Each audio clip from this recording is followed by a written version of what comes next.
Shalom jemaat-jemaat Tuhan. Pada hari ini kita kembali akan menyembah Tuhan. Kita akan menaikkan syukur kita kepada Tuhan Yesus. Karena sampai hari ini Tuhan Yesus menyertai setiap kita. Tuhan Yesus memberikan kasih-Nya, kebaikan-Nya bagi setiap kita. Sebelum kita datang menyembah Tuhan, mari sama-sama kita bersatu di dalam doa. Bapa yang baik, kami mengucap syukur kepada Engkau Tuhan, atas kebaikan-Mu dalam kami. Sampai hari ini kami kembali menyembah Engkau, Raja kami, Allah kami yang hidup, Tuhan kami yang hebat, Tuhan Yesus Kristus. Kami bersyukur buat setiap pujian penyembahan yang boleh kami naikkan kepada Tuhan, karena kami percaya Bapa, lewat pujian, lewat penyembahan, lewat ucapan syukur, kuasa-Mu akan Engkau nyatakan bagi setiap kami Tuhan. Pada hari ini biarlah kami persembahkan yang terbaik untuk Engkau. Lewat penyembahan kami kepadamu Bapa, biarlah menyenangkan hatimu Tuhan Yesus. Terima kasih Bapa, terima kasih Tuhan Yesus. Kami mau datang kepadamu dengan hati yang bersyukur. Di dalam nama Tuhan Yesus kami berdoa dan mengucap syukur. Haleluya. Amin. Ku datang padamu, sujud di hadapan-Mu, ku bawa hidupku menyembah-Mu, Yesus. Ku datang padamu, sujud di hadapan-Mu, ku bawa hidupku menyembah-Mu, Yesus. Ku sembah Kau, Yesus. Ku sembah Kau, Yesus. Ku angkat hatiku menyembah-Mu.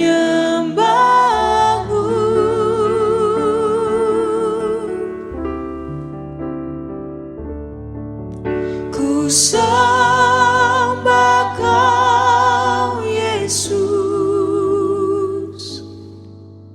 Ku sembah Kau, Yesus. Ku angkat tanganku menyembah-Mu. Kami datang kepadamu Tuhan. Ku datang padamu, sujud di hadapan-Mu, ku bawa hidupku menyembah-Mu, Yesus. Ku sembah Kau, Yesus. Ku sembah Kau, Yesus. Ku angkat hatiku menyembah-Mu.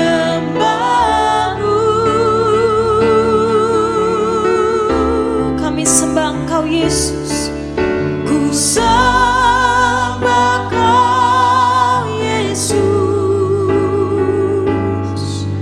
Ku sembah Kau, Yesus. Ku angkat tanganku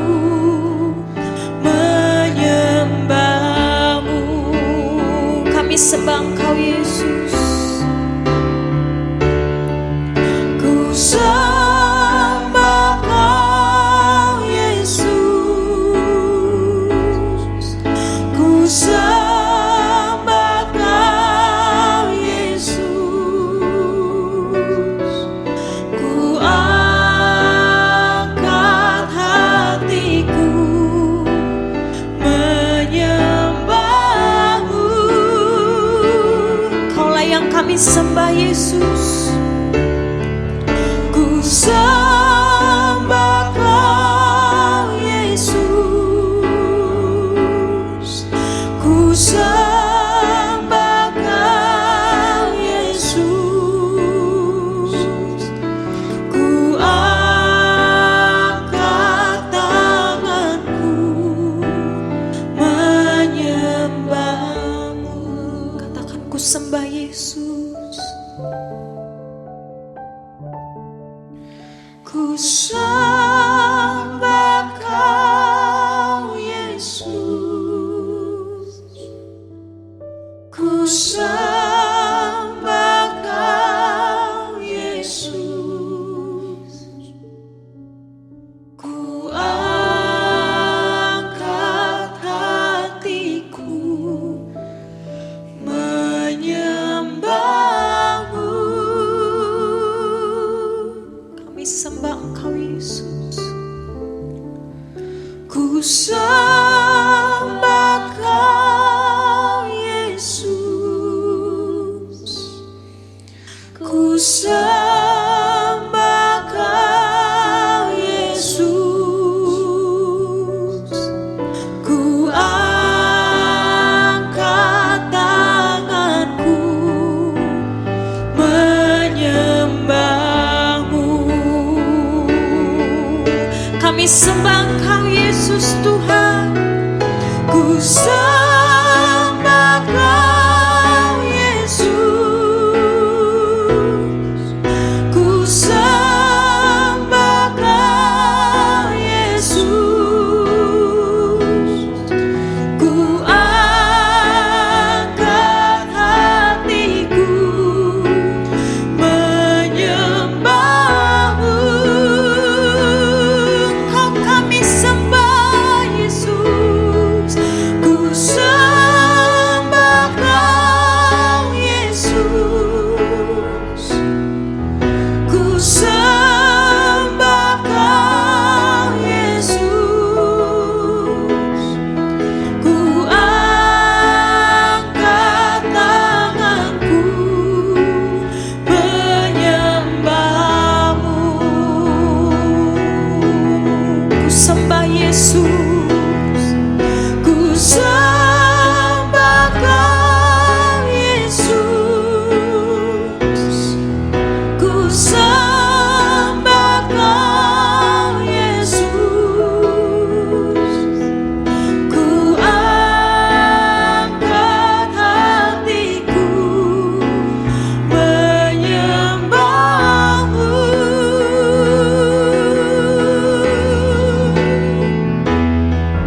Ku sembah Kau Yesus. Ku sembah Kau Yesus. Ku angkat tanganku menyembah-Mu. Kami angkat tangan kami menyembah Engkau Tuhan. Ku angkat tanganku menyembah-Mu.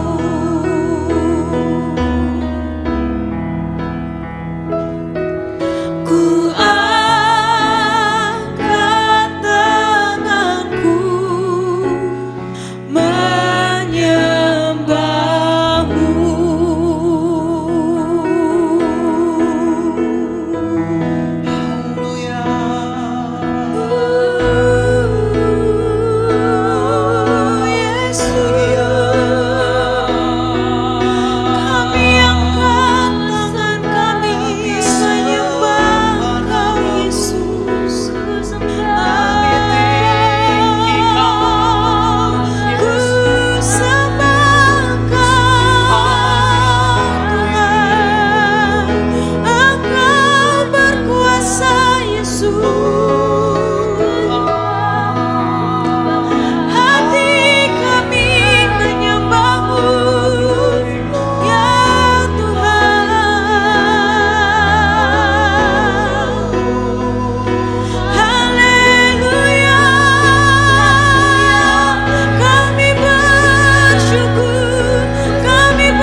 terima semua pujian, kemuliaan hanya bagi Tuhan. Ku mau memuji-Mu, ku selalu puji-Mu, ku mau menyembah-Mu, ku selalu sembah-Mu. Kau yang layak terima semua pujian, kemuliaan hanya bagi Tuhan. Ku mau memuji-Mu, ku selalu puji-Mu, ku mau menyembah-Mu, ku selalu sembah-Mu. Kau yang layak terima semua pujian, kemuliaan hanya bagi Tuhan. Ku mau memuji-Mu, ku selalu puji-Mu, ku mau menyembah-Mu, ku selalu sembah-Mu. Kau yang layak terima semua pujian, kemuliaan hanya bagi Tuhan. Ku mau memuji-Mu, ku selalu puji-Mu, ku mau menyembah-Mu, ku selalu sembah-Mu. Kau yang layak terima semua pujian, kemuliaan hanya bagi Tuhan. Kau yang layak, Kau yang layak terima semua pujian, kemuliaan hanya bagi Tuhan. Kau yang layak terima semua pujian, kemuliaan hanya bagi Tuhan.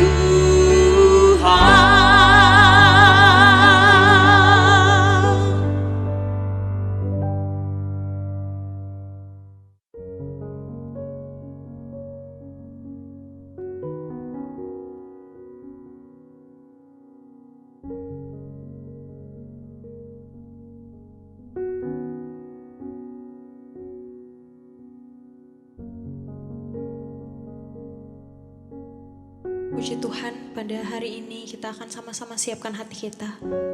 Kita sudah memuji menyembah Tuhan, kita sudah menaikkan syukur kita kepada Tuhan Yesus.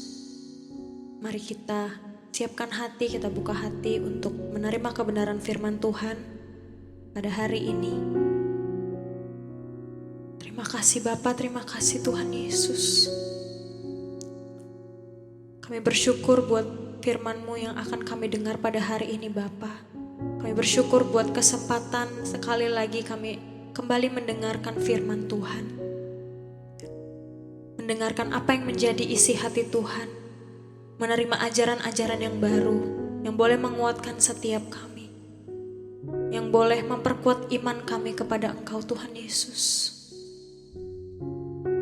Engkau Allah yang memperlengkapi setiap kami, Engkau Allah yang menyempurnakan setiap kami. Biarlah lewat firman Tuhan yang akan kami dengar pada hari ini Bapa, kami peroleh kekuatan yang baru. Dan semakin hari semakin diperbarui lebih lagi Tuhan. Hanya untuk menyenangkan hati-Mu Tuhan Yesus. Terima kasih Bapa, terima kasih Tuhan Yesus.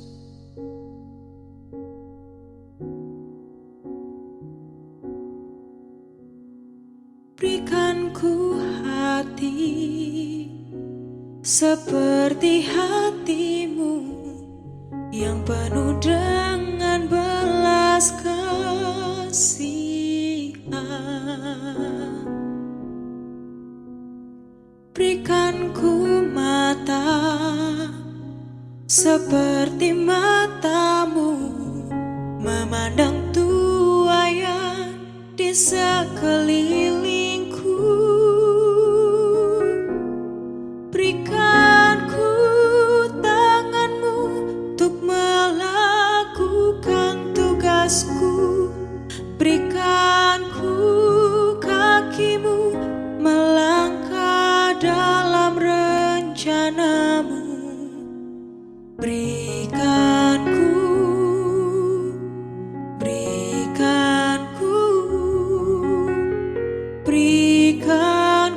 hatimu.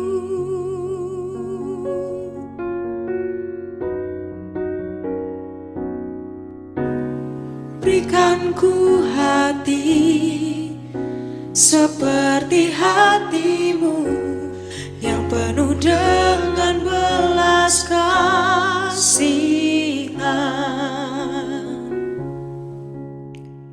Berikan ku mata seperti matamu, memandang tuaian di sekelilingku.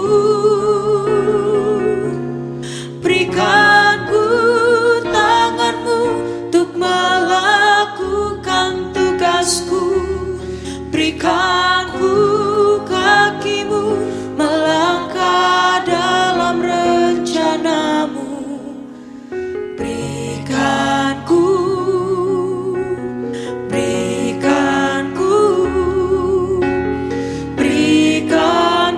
hatimu. Berikan ku tanganmu untuk melakukan tugasku. Berikan ku kakimu melangkah dalam rencanamu. Berikan ku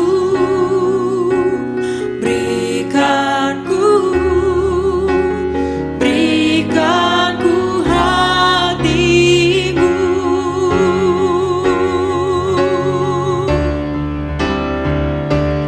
Berikan ku tanganmu untuk melakukan tugasku.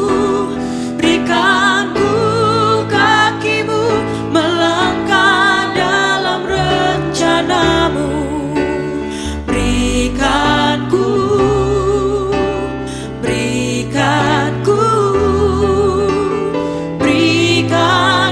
hatimu. Berikan ku tanganmu untuk melakukan tugasku. Berikan ku kakimu melangkah dalam rencanamu. Berikan ku hatimu.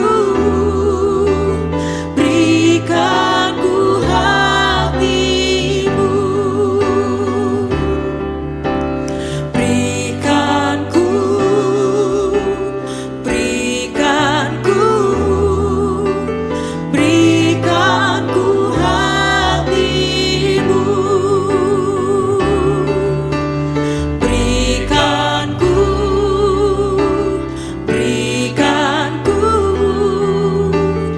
Berikan ku hatimu.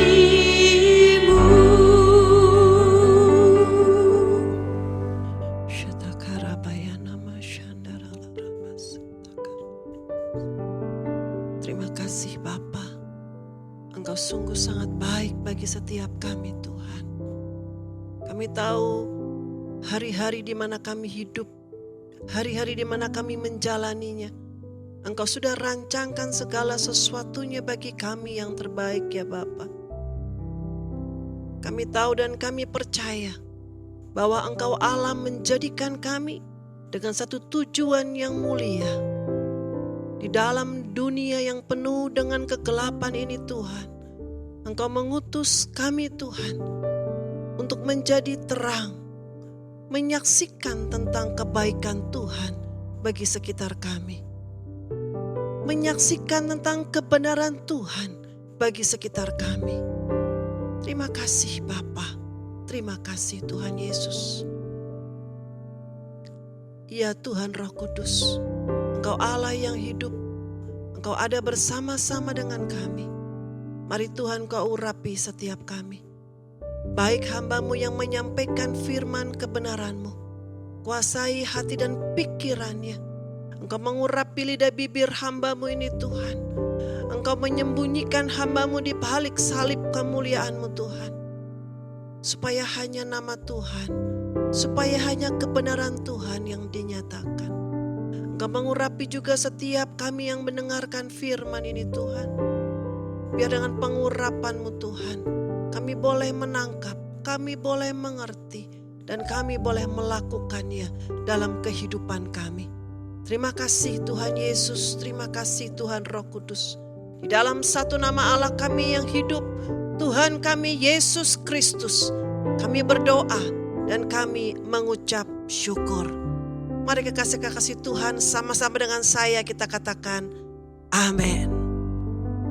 Shalom Bapak Ibu, Saudara terkasih dalam Tuhan Yesus Kristus. Senang kita bisa jumpa lagi di dalam siaran ibadah hari Minggu Gereja Bethel Indonesia House of Worship Families.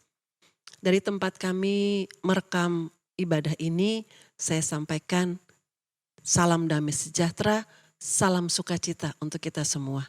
Dan doa saya setiap kita dalam keadaan sehat dan sukacita. Amin. Nah, Bapak Ibu Saudara terkasih, tema dari firman Tuhan yang ingin saya bagikan adalah terima kuasa. Hari Kamis kemarin Bapak Gembala sudah menyampaikan satu bagian firman berkenaan dengan peringatan kenaikan Tuhan Yesus. Nah, saya mau ajak kita membaca kembali dari Matius pasal ke-28 ayat 18 sampai dengan 20. Mari kita buka Alkitab kita masing-masing ya. Matius 28 ayat 18 sampai 20. Demikian firman Tuhan. Yesus mendekati mereka dan berkata, "Kepadaku telah diberikan segala kuasa di surga dan di bumi. Karena itu pergilah, jadikanlah semua bangsa muridku dan baptislah mereka dalam nama Bapa dan Anak dan Roh Kudus.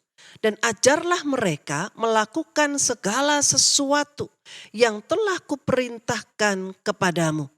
Dan ketahuilah, Aku menyertai kamu senantiasa sampai kepada akhir zaman." Dan dalam Markus 16 pasal 16 ayat yang ke-19, saya ulangi. Dan dalam Markus 16 ayat yang ke-19 dicatat, sesudah itu Tuhan Yesus berbicara demikian kepada mereka, berangkatlah ia ke surga lalu duduk di sebelah kanan Allah. Sesudah Tuhan Yesus berbicara demikian kepada mereka, terangkatlah ia ke surga. Ia duduk lalu duduk di sebelah kanan Allah. Bapak Ibu Saudara, mengapa Tuhan Yesus memberikan satu perintah sebelum Tuhan Yesus terangkat ke surga? Kalau kita mengenalnya dengan amanat agung, kenapa dikatakan amanat agung? Karena merupakan satu perintah yang terakhir dari Tuhan Yesus untuk melakukan satu pekerjaan yang mulia bagi setiap manusia, mendatangkan satu keselamatan yang kekal. Kenapa Tuhan Yesus memberikan perintah tersebut kepada murid-muridnya? Dan saat kita membaca kepada setiap kita. Karena dunia menolak dirinya. Tuhan Yesus menyadari bahwa dunia menolak dirinya. Dunia menolak nilai-nilai yang dibawa, yang diajarkan, yang diperkenalkan oleh Tuhan Yesus. Baik saat Tuhan Yesus mengajar maupun melalui keteladanannya selama ia berada di dalam dunia. Tuhan Yesus memiliki kerinduan bahwa setiap manusia mendapatkan keselamatan yang kekal.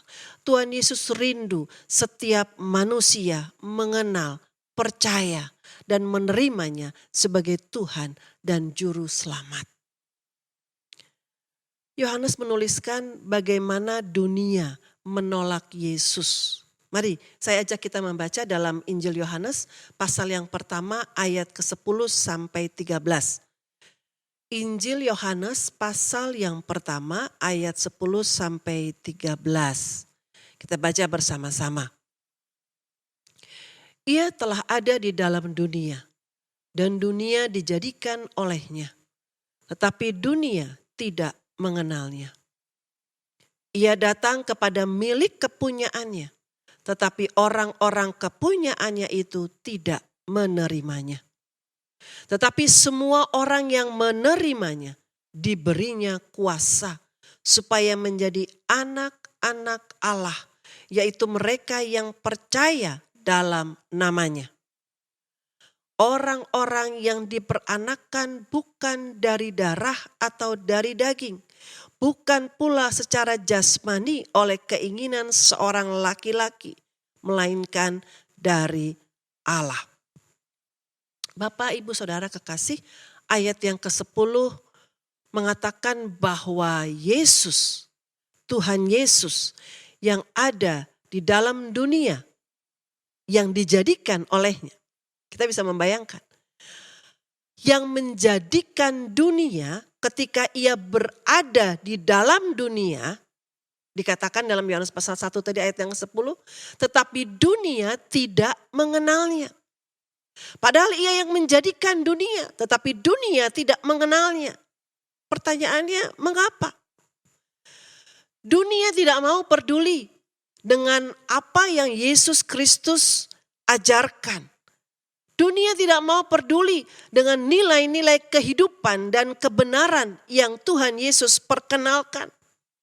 Baik di dalam pengajarannya dan keteladanannya selama ia berada di dalam dunia. Sebab dunia sudah merasa senang dan nyaman dengan nilai-nilai yang diciptakan di dalam dunia ini. Dengan nilai-nilai yang sudah dibangun di dalam dunia ini. Yaitu nilai-nilai yang mengedepankan ego manusia. Nilai-nilai yang hanya mengedepankan kepentingan dirinya sendiri. Tidak peduli dengan kepentingan orang lain. Nilai-nilai yang hanya mendatangkan keuntungan diri sendiri. Tidak peduli orang lain mau dirugikan. Yang penting saya diuntungkan. Nilai-nilai yang hanya memuaskan hasrat manusia saja. Itu sebabnya Tuhan Yesus dengan semua nilai-nilai kebenarannya ditolak oleh dunia. Ayat yang ke-11. Yesus datang kepada kepunyaannya. Tuhan Yesus datang kepada miliknya, kepada kepunyaannya, yaitu manusia ciptaannya. Tetapi mereka tidak menerimanya. Mengapa? Karena nilai-nilai yang ada dalam dunia, nilai-nilai yang sudah mengikat manusia ciptaan Tuhan dalam dunia, berlawanan dengan kebenaran yang diajarkan oleh Tuhan Yesus. Yakobus pasal yang keempat, ayat yang keempat mengatakan bahwa persahabatan dengan dunia adalah permusuhan dengan Allah. Ayat ini menegaskan kepada kita bahwa sungguh nilai-nilai yang ada dalam dunia bertolak belakang dengan nilai-nilai kebenaran yang ada di dalam Kristus Yesus.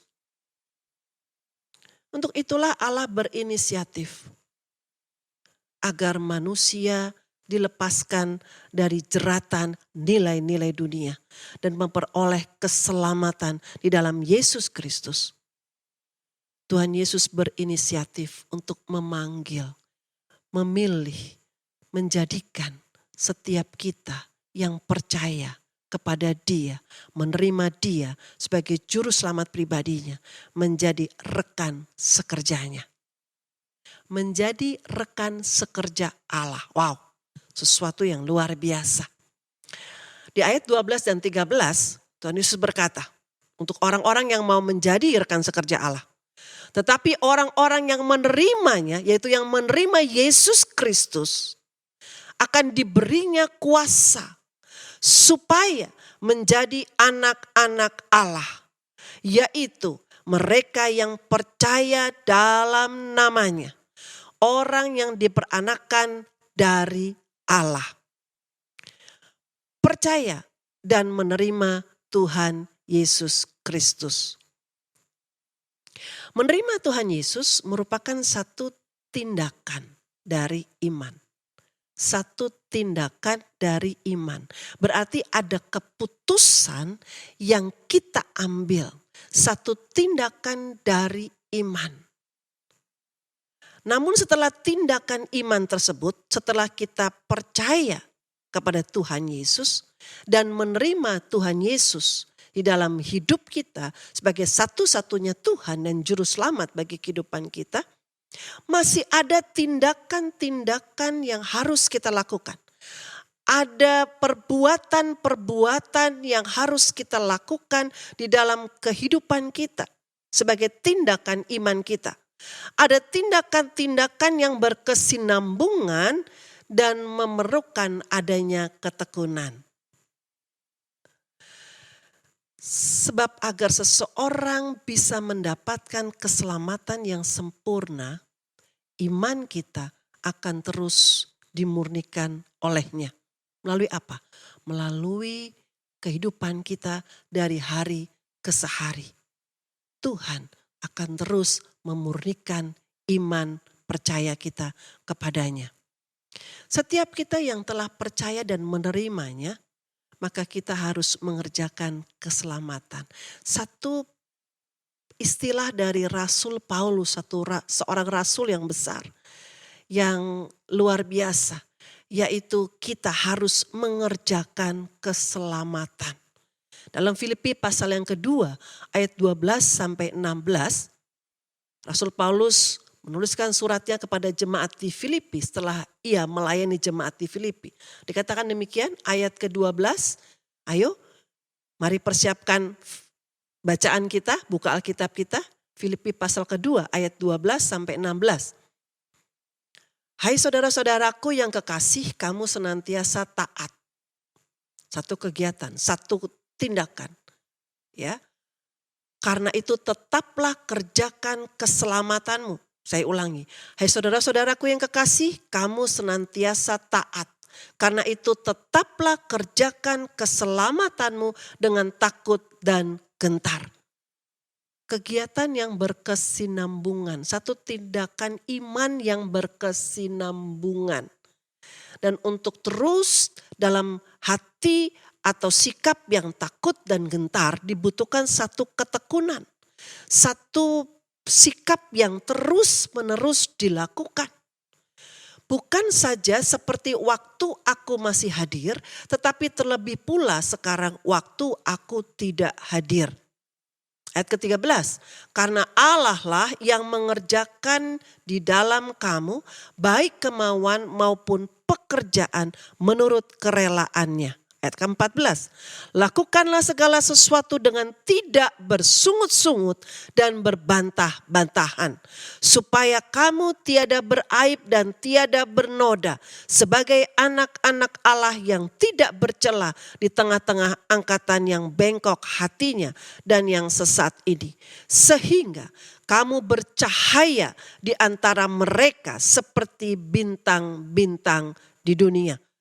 Paulus mengingatkan kepada setiap kita ketika kita melakukan, ketika kita mengerjakan keselamatan kita, hendaknya kita tidak bersungut-sungut dan tidak berbantah-bantahan. Maka kita akan bercahaya di dalam dunia ini. Ayat ke-16, sambil berpegang pada firman kehidupan, agar aku dapat bermegah pada hari Kristus, bahwa aku tidak percuma berlomba dan tidak percuma bersusah-susah. Ini harapan Paulus kepada orang-orang yang ia muridkan. di Filipi, supaya kelak jemaat di Filipi menjadi pribadi-pribadi yang tekun mengerjakan keselamatan yang Tuhan berikan. Tetapi Tuhan Yesus tidak membiarkan kita begitu saja dalam mengerjakan keselamatan. Luar biasa Tuhan Yesus. Ketika Dia mempercayakan sesuatu yang harus kita lakukan, Dia tidak tinggal diam. Tuhan memberikan kuasa bagi kita yang mau mengerjakan keselamatan. Kuasa apa yang Ia berikan? Saya belajar. Kuasa yang pertama adalah kuasa untuk menaklukkan dunia. Kita diberikan kuasa oleh Tuhan untuk menaklukkan nilai-nilai dunia.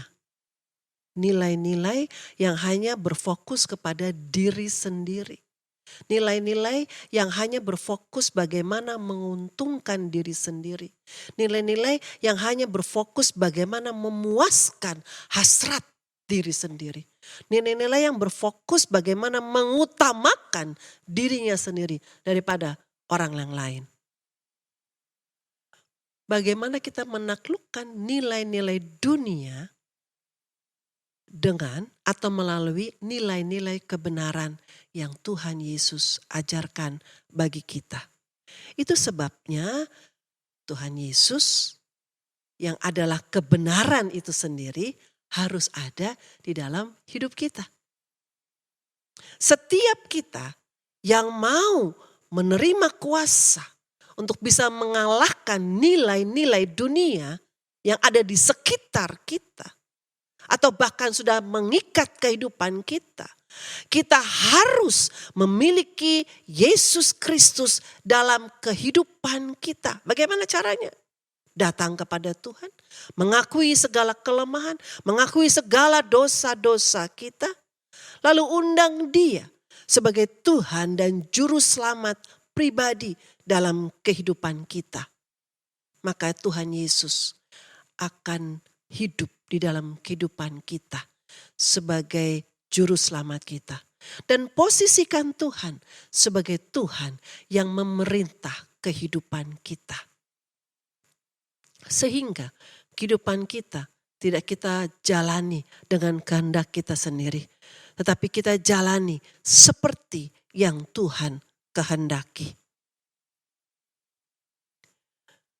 Itu sebabnya Yesus Kristus yang adalah kebenaran itu sendiri harus ada di dalam hidup kita. Nilai-nilai kebenaran dalam hidup kita dapatkan dari firman Tuhan. Setelah kita menerima Tuhan Yesus sebagai Tuhan dan Juru Selamat pribadi kita, maka mari kita penuhi hati dan pikiran kita. Kita beri makanan rohani bagi roh kita dengan firman Tuhan. Dalam kehidupan setiap saat kehidupan kita di dunia ini, setiap saat ada peperangan yang harus kita hadapi. Untuk itu kita harus mengasah mata bajak kita untuk menjadi pedang. Kita harus mengasah mata bajak kita untuk menjadi pedang. Dan pisau-pisau pemangkas kita menjadi tombak. Seperti ditulis dalam Yoel pasal 3 ayat yang ke-10. Tempalah mata bajakmu menjadi pedang dan pisau-pisau pemangkasmu menjadi tombak. Baiklah orang yang tidak berdaya berkata, aku ini pahlawan. Mungkin ada yang berkata, loh saya gak punya mata bajak. Saya gak punya dikatakan di sini pisau-pisau pemangkas. Yang saya pelajari maksud daripada firman ini adalah demikian. Mata bajak bicara mengenai talenta-talenta yang kita miliki. Talenta-talenta yang bisa membuat kita senang, membuat kita bersuka. Ya, yang bisa menjadi kesukaan bagi orang-orang di sekitar kita. Bahkan bisa menjadikan satu ladang yang menghasilkan bagi kehidupan kita. Ada banyak talenta. Menari, menyanyi, berkarya di bidang IT. Ada banyak talenta-talenta yang Tuhan berikan bagi setiap kita. Yang Tuhan inginkan adalah dikatakan tadi, tempalah mata bajakmu menjadi pedang. Melalui talenta-talenta yang kita miliki, kita tidak lagi hanya seperti yang dunia ajarkan mungkin ya. Seperti yang dunia ajarkan, saya bisa mengambil analogi seperti begini. Kita yang bisa bernyanyi, kita yang punya tingkat musikalitas tinggi, bisa menciptakan lagu, bisa menyanyi dengan suara yang merdu, kita tidak lagi berfokus bagaimana talenta kita ini hanya untuk mendatangkan keuntungan kita semata, hanya untuk menyenangkan kita sendiri. Tetapi bagaimana kita menempainya, bagaimana melalui talenta yang Tuhan berikan tersebut, kita yang bisa menyanyi dengan baik, kita yang bisa mencipta lagu dengan baik, mari kita nyanyi bagi Tuhan. Mari kita mencipta lagu untuk mempermuliakan Tuhan. Mari kita menyanyi, menciptakan lagu untuk menjadi berkat keselamatan bagi orang-orang yang mendengarkan lagu kita atau yang mendengarkan nyanyian kita. Tempalah mata bajakmu, talenta yang tadinya hanya untuk mendatangkan keuntungan kita sendiri. Kita tempa, kita jadikan satu pedang.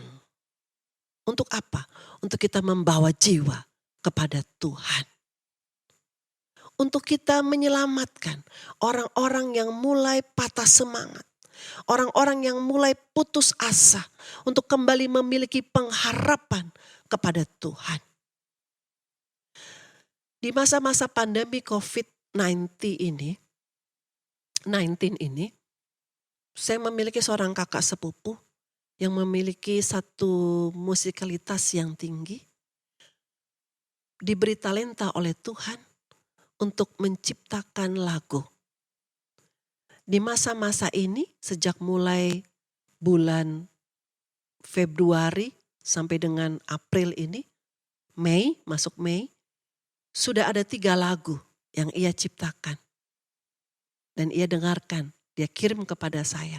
Saya bilang, wow, lagu-lagu tersebut bukan lagu-lagu sembarangan yang tidak ada artinya. Lagu-lagu tersebut menceritakan tentang kasih dan kebesaran Tuhan. Lagu-lagu tersebut syairnya membawa orang-orang yang putus asa kembali melihat kepada Tuhan. Di tengah-tengah pandemi seperti ini, mengajak setiap orang yang sudah tidak punya pengharapan kembali berharap kepada Tuhan. Melihat kasih Tuhan. Bahkan lagu yang terakhir yang ia ciptakan, membawa bangsa ini, mengingatkan bangsa ini untuk tetap percaya kepada Tuhan, menaikkan doa bagi pemulihan bangsa ini. Menempa mata bajak menjadi pedang, mengalahkan tipu daya iblis yang membawa, yang menjerat orang-orang kepada keputusasaan, dikembalikan kepada Tuhan, memiliki pengharapan. Lalu yang berikutnya juga dikatakan, pisau-pisau pemangkasmu menjadi tombak. Setiap kita yang diberikan kepandaian, kemampuan dalam kehidupan kita. Kita tidak lagi menggunakan hanya untuk mendatangkan keuntungan kita. Kepintaran kita, dalam posisi kita, dalam jabatan kita. Kita hanya mengedepankan untuk mendatangkan pemasukan yang besar, untuk mendatangkan puji-pujian dari manusia, ya, merasa hebat dipuji, untuk mencari popularitas dalam dunia ini. Firman Tuhan mengingatkan kepada kita, tempalah pisau-pisau pemangkas tersebut, ya, tempalah pisau-pisau pemangkasmu menjadi tombak. Artinya orang-orang yang memiliki kepandaian yang lebih, memiliki kemampuan yang mumpuni, memiliki satu jabatan yang strategis, Mari kita berpikir, kita mengubah pola pikir kita. Dari yang tadinya hanya untuk mendatangkan keuntungan sendiri. Tapi bagaimana dengan posisi kita, dengan kemampuan kita, dengan kepandaian kita. Kita bisa menjadikan itu sebagai senjata untuk membawa manusia berjumpa dengan Tuhan. Bagaimana kita bisa memakai semua itu untuk mempermuliakan Tuhan dalam kehidupan kita. Bukan malah kita dijerat oleh keegoan kita. Bukan malah kita dijerat oleh keserakahan kita. Bukan malah kita dijerat oleh kemabukan kita akan popularitas. Tapi bagaimana kita menggunakan semuanya itu untuk mempermuliakan Tuhan Yesus Kristus yang sudah memberikan semuanya itu bagi setiap kita. Menempa pisau-pisau pemangkas menjadi tombak. Maka setiap kita akan bisa berkata, aku ini pahlawan. Apa maksudnya? Aku ini kuat. Aku menjadi pemenang di dalam peperangan. Kenapa? Karena Tuhan dipermuliakan, maka Tuhan ada bersama-sama dengan kita di dalam peperangan. Dan Dia memunculkan kita sebagai pemenang dalam peperangan kita. Kita harus tampil sebagai pahlawan. Yaitu pribadi-pribadi yang memiliki mental tidak mudah kalah atau tidak terkalahkan atau tidak terjerat oleh nilai-nilai dunia yang berlawanan dengan kebenaran Tuhan. Menjadi seorang pahlawan yaitu pribadi yang tidak mudah menyerah, yang tidak mudah tergoncang dan menyerah melihat situasi yang ada di sekitar kita. Tidak mudah menyerah dan khawatir di dalam pergumulan-pergumulan kehidupan yang dilaluinya. Kita menjadi pahlawan yaitu pribadi-pribadi yang menggunakan kuasa Tuhan yang sudah diberikan bagi kita. Yang kedua, kuasa untuk menjadi anak-anak Allah. Tadi yang pertama, kuasa untuk mengalahkan nilai-nilai dunia. Yang kedua, kuasa untuk menjadi anak-anak Allah. Sesungguhnya kita telah diberi kuasa yang memampukan kita untuk hidup sebagai anak-anak Allah. Apa maksudnya? Kita diberi kuasa untuk kita bisa mengubah kehidupan kita menjadi kehidupan yang berkualitas di hadapan Tuhan. Kolose pasal yang ketiga ayat yang kelima sampai 10. Mari kita siapkan firman Tuhan. Ayo kita buka Alkitab kita. Kolose pasal 3 ayat yang kelima sampai dengan 10. Demikian firman Tuhan. Karena itu matikanlah dalam dirimu segala sesuatu yang duniawi. Yaitu apa? Percabulan, kenajisan, hawa nafsu, nafsu jahat, dan juga keserakahan yang sama dengan penyembahan berhala. Semuanya itu mendatangkan murka Allah. Dahulu kamu juga melakukan hal-hal itu ketika kamu hidup di dalamnya. Dahulu kita melakukan perkara-perkara tersebut ketika kita hidup di dalam nilai-nilai dunia itu. Tetapi sekarang buanglah semuanya ini, yaitu marah, geram, kejahatan, fitnah, dan kata-kata kotor yang keluar dari mulutmu. Jangan lagi kamu saling mendustai, karena kamu telah menanggalkan manusia lama serta kelakuannya, dan telah mengenakan manusia baru yang terus-menerus diperbaharui untuk memperoleh pengetahuan yang benar menurut gambar Khaliknya. Kita telah mengenakan manusia baru yang terus-menerus diperbaharui. Kita diberi kuasa untuk kita hidup sebagai anak-anak Allah. yaitu mengubah hidup ini menjadi lebih berkualitas di hadapan Tuhan. Kita sudah diberi kuasa. Sekarang bagian kita menggunakan kuasa tersebut untuk kita berubah. Dari bacaan tadi kita sudah diingatkan. Untuk kita meninggalkan segala nilai-nilai yang ada dalam dunia ini. Kecemaran kehidupan dalam dunia ini. Kita sungguh-sungguh menjadi manusia yang diperbaharui di dalam Kristus Yesus. Ada tindakan dari kita. Ada yang harus kita lakukan. Kita diberi kuasa.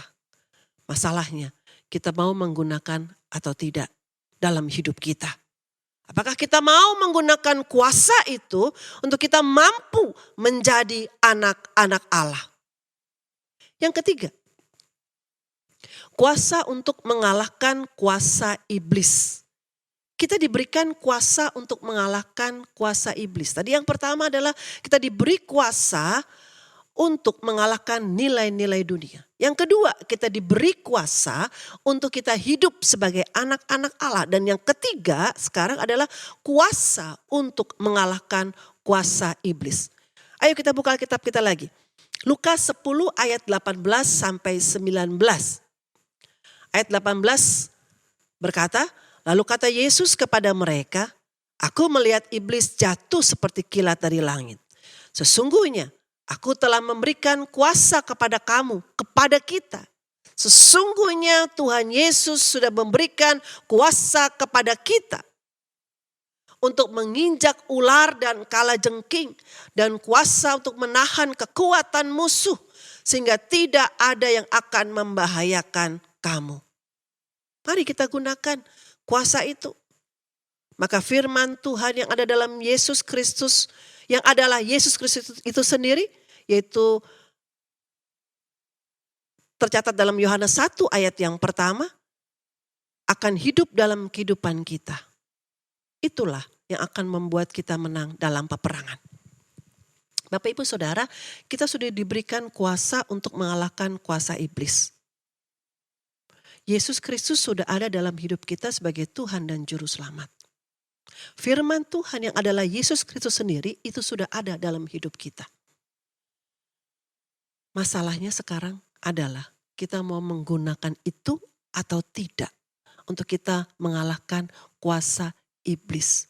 Atau kita menyerah. Ingat, kita adalah pahlawan. Ya, kita adalah pahlawan. Pribadi-pribadi yang tidak mudah menyerah dan kalah. Jangan sampai seperti ada cerita begini. Satu saat ada orang kerasukan setan. Ada seorang berusaha untuk mengeluarkan setan dari dalam saudaranya tersebut. Dia usir setan itu. Dia usir kuasa kegelapan itu. Tapi tidak keluar-keluar. Lalu karena putus asa dia berkata, keluar kamu atau saya yang keluar. Ya, itu bukan pahlawan, dia menyerah di tengah jalan. Kita harus menang, kita diberikan kuasa. Kita diberikan kuasa untuk mengalahkan kuasa si iblis. Ayo percaya, kita punya firman yang sudah ada dalam hidup kita, yaitu Yesus Kristus sendiri. Kita gunakan kuasa tersebut. Kita gunakan firman yang adalah pedang itu untuk mengalahkan kuasa si jahat.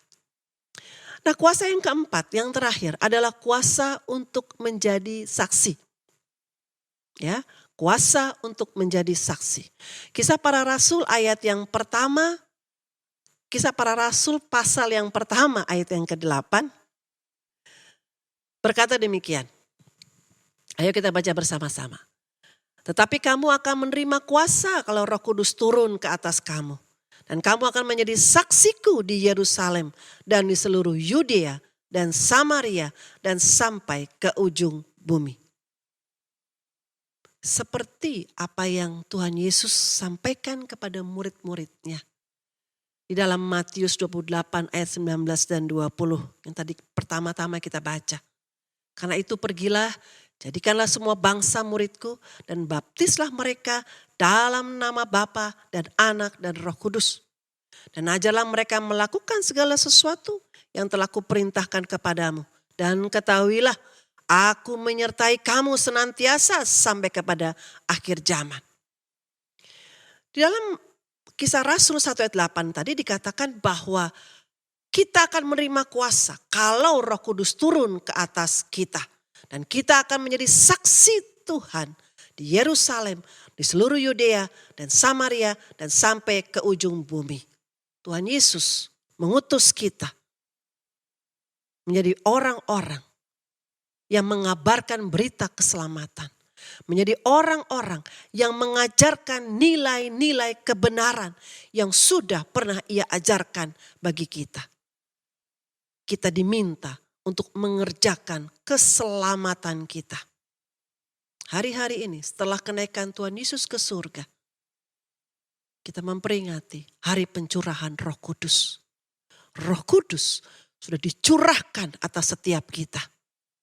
Maka hendaklah setiap kita mulai bergerak. Hendaklah setiap kita terus bergerak untuk menyelesaikan apa yang Tuhan perintahkan bagi setiap kita. Terus bergerak mengerjakan keselamatan yang sudah Tuhan berikan bagi setiap kita. Roh Kudus yang adalah roh Tuhan itu ada pada setiap kita. Maka jangan kita ragu, jangan kita takut untuk kita memberitakan, mengajarkan tentang Yesus Kristus. Kepada jiwa-jiwa yang lemah, yang letih, yang terhilang, bahkan yang belum mengenal dan mendengar tentang Yesus Kristus. Melalui perkataan kita, melalui sikap hidup kita yang mencerminkan nilai-nilai kebenaran Kristus Yesus. Bagian kita setelah kita menerima keselamatan, kita harus mengerjakan keselamatan itu dalam kehidupan kita. Satu bagian firman Tuhan yang sering kita dengar didengungkan baik oleh Bapak Gembala, baik oleh saya, yaitu dalam Efesus 2 ayat yang ke-10. Ayo kita buka bersama-sama. Ya, Efesus 2 ayat yang ke-10. Demikian firman Tuhan, karena kita ini buatan Allah, diciptakan dalam Kristus Yesus untuk melakukan pekerjaan baik yang dipersiapkan Allah sebelumnya. Ia mau supaya kita hidup di dalamnya. Bapak Ibu Saudara, karena kita ini buatan Allah, setiap kita dirajut oleh tangan Allah sendiri dalam kandungan ibu kita masing-masing. Ya. Lalu dikatakan selanjutnya diciptakan dalam Kristus Yesus. Kita yang sudah dilahirkan baru, dilahirkan kembali, kita diciptakan oleh Yesus Kristus, diselamatkan oleh Yesus Kristus. Untuk apa? Untuk mengerjakan pekerjaan baik. Jadi kita yang sudah diselamatkan, kita diminta untuk melakukan pekerjaan baik yang sudah Allah siapkan sebelumnya. Dan Ia mau kita hidup di dalamnya. Jangan dibalik. Bukan kita mengerjakan pekerjaan baik untuk kita mendapatkan keselamatan. Bukan. Tetapi yang benar adalah ketika kita sudah diselamatkan, kita diciptakan dalam Kristus Yesus, maka kita punya kewajiban untuk melakukan pekerjaan baik. Kita yang sudah diselamatkan, mari kita mengerjakan keselamatan kita dengan kita mengerjakan pekerjaan-pekerjaan baik yang sudah Allah persiapkan bagi setiap kita. Supaya Ia mau supaya kita hidup di dalamnya, hidup. Bukan diam tetapi hidup, ada pergerakan, ada progres. Ia mau supaya setiap kita hidup di dalamnya, yaitu melakukan pekerjaan-pekerjaan baik sebagai orang-orang yang sudah diselamatkan, mengerjakan keselamatan. Untuk apa? Agar melalui hidup kita banyak orang diberkati, agar melalui kehidupan kita nama Tuhan Yesus diperkenalkan. Bukan mencari pujian manusia untuk kita. Bukan mencari kemegahan untuk diri sendiri. Tetapi supaya nama Tuhan dipermuliakan. Supaya Injil Kristus disampaikan. Supaya nama Yesus diperdengarkan. Supaya pribadi Yesus yang adalah kasih itu dikenal oleh banyak orang. Dan Bapa di surga dipermuliakan. Hidup kita yang sudah diselamatkan akan dipakai oleh Tuhan untuk membawa jiwa-jiwa yang lain juga menerima keselamatan. Bapak Ibu Saudara, jangan gentar. Kita tidak berjuang sendiri. Di dalam Matius 28 ayat 20, Yesus sudah berjanji, dan aku akan menyertai kamu sampai pada akhir zaman. Dan bukan hanya penyertaan Tuhan yang kita terima, tetapi ada 4 kuasa tadi yang Tuhan berikan bagi setiap kita. Untuk itu jangan kita gentar dan jangan kita takut melakukan apa yang Tuhan perintahkan bagi kita. Melakukan pekerjaan baik dalam hidup kita. Membawa jiwa-jiwa mengenal Tuhan. Membawa jiwa-jiwa yang letih dan lesu kembali bersemangat hidup di dalam Tuhan. Membawa jiwa-jiwa yang terhilang, yang sudah jauh daripada Tuhan Yesus kembali kepada Tuhan Yesus. Membawa jiwa-jiwa yang putus pengharapan kembali memiliki pengharapan. Bagaimana kita bisa memberitakan tentang kasih Tuhan kepada sesama. Bagaimana melalui kehidupan kita bisa menceritakan tentang karya-karya ajaib Yesus Kristus bagi manusia. Memberikan kekuatan bagi orang yang sedang lemah. Kita tidak sendiri. Dan kita sudah diperlengkapi dengan kuasa oleh Tuhan. Ada kuasa yang Tuhan berikan bagi kita. Tapi masalahnya, kita mau mengaktifkan kuasa tersebut atau tidak dalam hidup kita. Jangan lupa, kuasa yang Tuhan berikan bagi kita akan mengubahkan hidup kita jika kita mau menggunakannya. Bahkan kuasa tersebut bisa mengubahkan kehidupan kita. Kehidupan masa depan kita. Bukan dunia yang menentukan kehidupan kita. Bukan dunia yang menentukan masa depan kita. Tetapi tangan Tuhan yang menentukan kehidupan kita. Tetapi perkataan Tuhan, janji Tuhan yang akan menentukan masa depan hidup kita. Mari, jangan lagi kita dibodohi oleh nilai-nilai dunia.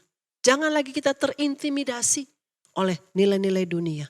Bahkan dijerat oleh pikiran-pikiran manusia kita yang sangat dipengaruhi oleh nilai-nilai yang dibangun oleh dunia ini. Sehingga kita mengecilkan kehadiran Roh Kudus. Sehingga kita mengecilkan, bahkan kita menganggap bahwa firman Tuhan itu tidak hidup.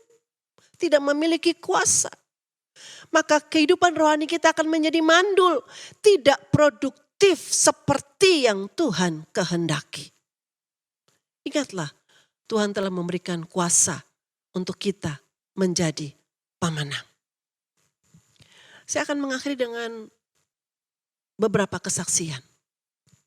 Yang pertama, di dalam keterbatasan kami sebagai wanita-wanita dalam wadah GB House of Worship Families ini, perempuan-perempuan yang sudah syarat dengan kegiatan rumah tangga, ya, yang mungkin tidak memiliki keuangan yang cukup memadai. Ya. Tetapi dengan panggilan Tuhan untuk menjadi berkat di tengah-tengah pandemi seperti ini, dengan apa yang ada pada kami berusaha untuk memberikan yang terbaik, untuk mempermuliakan nama Tuhan, untuk menyalurkan kasih kami kepada sekitar kami. Pada tanggal 19 Mei yang lalu, kami pengurus WBI bersama-sama kami bergotong royong, tidak mencari donatur ya. Kami bergotong royong bersama-sama membuat 75 nasi kotak. Nanti foto-fotonya akan ditayangkan sebagian saja ya. Bukan untuk mencari nama, bukan untuk mencari popularitas, tetapi kami menyadari bahwa di sekitar kami ada orang-orang yang perlu ditolong. Kasih yang ada pada kami, yang daripada Tuhan, kami salurkan kepada mereka dalam bentuk nasi kotak. Dan mereka yang menerimanya, mereka mengucap syukur, mereka berterima kasih. Dan ketika kami memberikan, kami selalu mengatakan, Tuhan Yesus memberkati, selamat menikmati. Nama Tuhan diperkenalkan.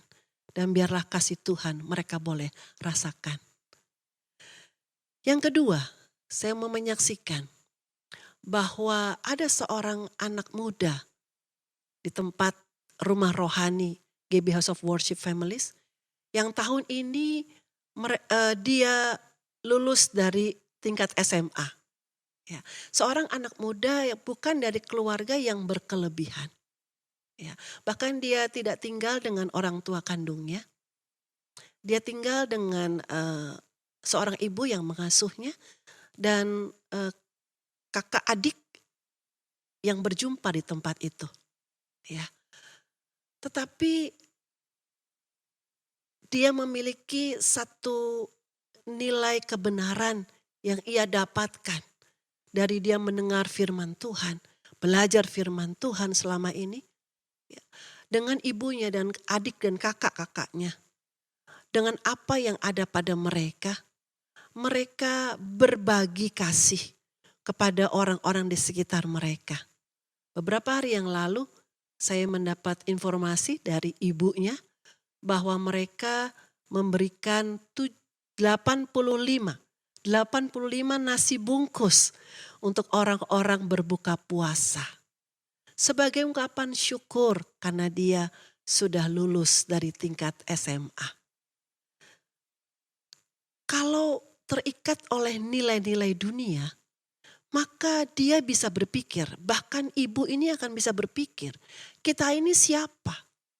Kita ini punya apa? Kita gak bisa memberi orang-orang makanan. Kita gak akan mampu memberikan orang-orang makanan. Tetapi karena nilai kasih yang sudah Tuhan tanamkan pada mereka, firman Tuhan yang mereka percayai, dan Allah yang hidup yang mereka percayai sanggup melakukan segala sesuatu untuk niat luhur, niat mulia mereka. Maka mereka bertindak. Dan puji Tuhan 85 nasi bungkus bisa mereka bagikan. Nanti ada sebagian foto dari kegiatan mereka. Bapak Ibu, dua kesaksian ini mengajarkan kita dengan sederhana bagaimana hidup kita bisa menjadi berkat bagi sekitar kita. Di tengah-tengah situasi yang sulit seperti ini. Dan rumah rohani gereja GB House of Worship Families juga mengambil bagian. Bagaimana berbagi kasih kepada orang-orang yang membutuhkannya. Bukan dari kelebihan, bukan dengan kemewahan. Tapi dari apa yang ada, kami bawa ke hadapan Tuhan. Dan Tuhan memberkatinya. Sehingga bisa menjadi berkat bagi banyak orang. Nilai-nilai kebenaran yang Tuhan tanamkan pada setiap kita.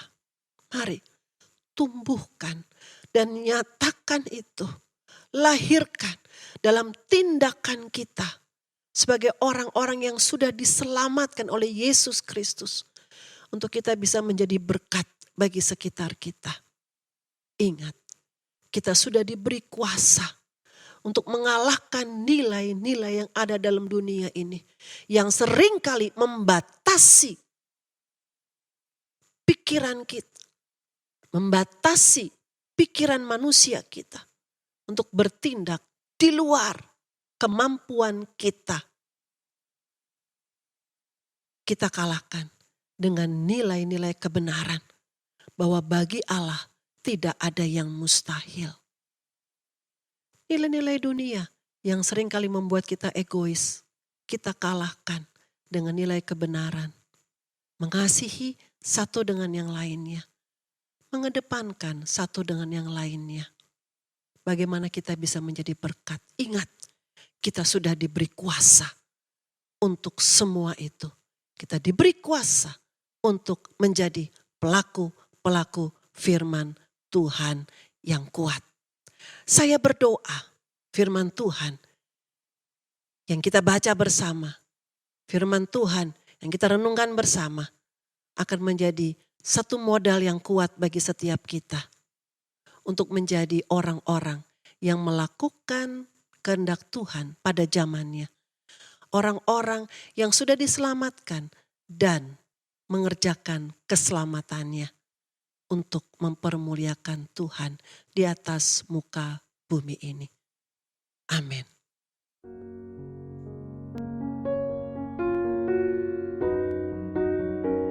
Mari Bapak Ibu Saudara, kita naikkan lagu ini. Jadikan satu lagu yang membawa kita untuk menjadi pelaku-pelaku firman Tuhan. Untuk mengerjakan keselamatan dalam hidup kita. Shanda karabata karaba shanda ya namas. Berialah raba syakarala raba ya namas sekarala raba. Yesus Tuhan. Ini kami Tuhan. Dengan segala kuasa yang Tuhan berikan bagi kami. Biar kami melangkah. Biar kami mulai mengambil bagian di dalam pekerjaan Tuhan di atas muka bumi ini. Buat hati kami Tuhan seperti hati-Mu Tuhan. Mengasihi sekeliling kami. Orang-orang yang lemah. Orang-orang yang membutuhkan pertolongan. Orang-orang yang membutuhkan jawaban atas hidup kami Tuhan. Oh Rabba Shandarala Rabba Sekarala Rabba ya namas. Biar kami mengaktifkan kuasa yang sudah Tuhan berikan bagi kami. Untuk kami maju berperang. Melawan musuh-musuh kami. Membawa jiwa-jiwa kepada Engkau Tuhan. Mengembalikan mereka kepada Engkau Tuhan Yesus sebagai milik-Mu Tuhan. Tahu kami tidak sendirian Tuhan, tetapi ada Engkau Tuhan bersama-sama dengan kami.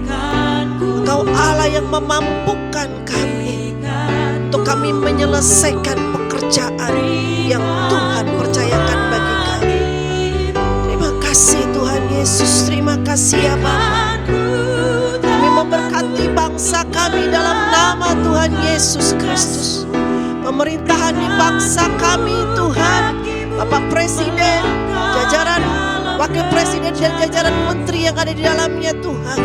Kami memberkati setiap mereka Tuhan. Kami memberkati Angkatan Darat, Angkatan Laut, Angkatan Udara, Kepolisian Republik Indonesia di dalam nama Tuhan Yesus Kristus. Terima kasih Bapa. Kami bawa Indonesia ke hadapan Engkau Tuhan. Pulihkan bangsa kami. Kami persembahkan bangsa kami bagi Engkau Tuhan Yesus. Kami persembahkan bagi bangsa kami bagi kemuliaan nama Tuhan Yesus. Di dalam nama Tuhan Yesus Kristus. Terima kasih Bapa. Terima kasih Tuhan Yesus. Kau mengingatkan kami Tuhan, bahwa Engkau sudah memberikan kuasa bagi setiap kami. Untuk itu kami harus mengerjakan keselamatan yang sudah Tuhan berikan bagi kami. Dengan kami menjadi saksi dimanapun kami berada.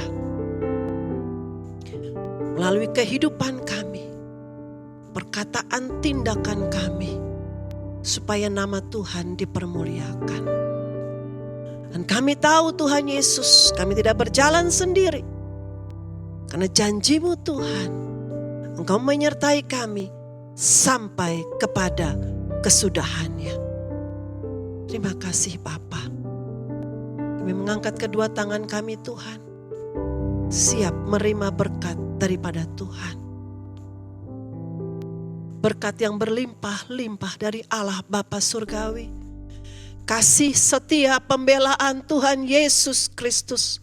Penghiburan, didikan, persekutuan yang manis dengan Tuhan Roh Kudus. Di dalam nama Tuhan Yesus Kristus. Menyertai setiap kita. Orang-orang yang mau mengerjakan pekerjaan-pekerjaan baik yang sudah Tuhan siapkan bagi setiap kita. Orang-orang yang mau mengaktifkan kuasa Tuhan yang sudah Tuhan berikan bagi setiap kita. Untuk menjadi pahlawan-pahlawan di tengah dunia ini. Mulai hari ini sampai Maranatha. Ketika Tuhan datang yang kedua kali menjemput kita sebagai mempelai wanitanya. Di dalam nama Tuhan Yesus Kristus, kita yang percaya diberkati Tuhan dan terus mau hidup sebagai berkat. Mari sama-sama kita katakan, amin.